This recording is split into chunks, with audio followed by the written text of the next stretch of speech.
5 ফেব্রুয়ারি দুটো নির্বাচন হবে, আমরা দুটো ভোট দেব। একটা হলো এমপি নির্বাচনের ভোট, আর একটা হলো হানা ভোট।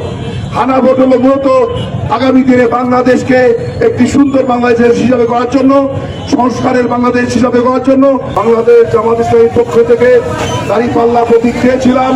আলহামদুলিল্লাহ আমাদের জন্য রংপুর সদরের জন্য দাঁড়িপাল্লা মার্কা প্রতীক প্রাপ্ত হয়েছে।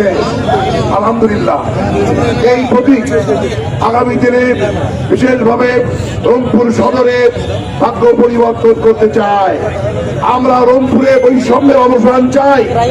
আমরা রংপুরে এই সদরে দীর্ঘদিনের যে অবহেলা, যে অনাদর, যে বাজে বৈষম্য, এটা আমরা দূর করতে চাই।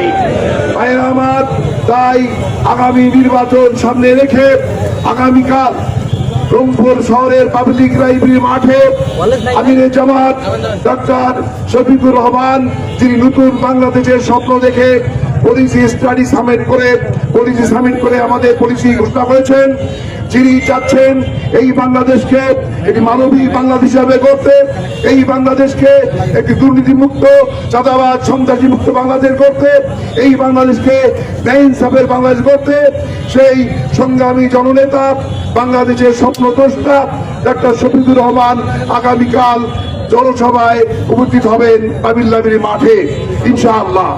সেই জনসভা সফল করার লক্ষ্যে আমরা আজকে মিছিল করলাম।